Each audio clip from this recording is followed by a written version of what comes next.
अस्सलामुअलैकुम नाजरीन, आप देख रहे हैं सूबाई रंग न्यूज़ और इंटरटेनमेंट चैनल और मैं हूं मोमना शहबाज। सबसे पहले नजर डालते हैं आज की आम खबरों पर। मंडी सादिकगंज पंजाब एजुकेशन फाउंडेशन के ज़रिए तमाम तहसील मंजनाबाद लेवल पर तलावत नात तकरीर, लॉन्ग जंप, 100 मीटर रेस और सैक रेस के मुकाबला जात पीप स्कूल के दरमियान मुनाकिद हुए।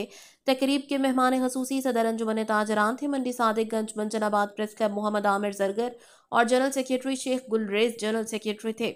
प्राइवेट स्कूल्स के प्रोग्राम तलबा को निसाबी सरगर्मियों के साथ साथ हम निसाबी सरगर्मियों के लिए तैयार रखते हैं, जिससे तलबा की शख्सियत में निखार पैदा होता है। प्रोग्राम ऑर्गेनाइजर अब्दुल कादिर नदीम ने इजहार ख्याल करते हुए कहा कि पंजाब एजुकेशन फाउंडेशन मुफ्त तालीम के साथ तलबा को मुआशरती सतह पर तलबा को बाशऊर और इनकी हौसला अफजाई करने के लिए कोशा रहता है, जिससे न सिर्फ तलबा की सलाहियत उभरती है बल्कि मुल्क और कौम की खिदमत के लिए एक बाशऊर कौम तैयार होती है। M A Jinnah public higher secondary school Mandi Sadiqganj के तलबा ने किरात और नात में अव्वल पोजीशन हासिल करके नुमाया कामयाबी हासिल की। इस कामयाबी पर स्कूल इंतजामिया, असातिज़ा कराम और बच्चों के वालिदैन को बहुत बहुत मुबारक हो।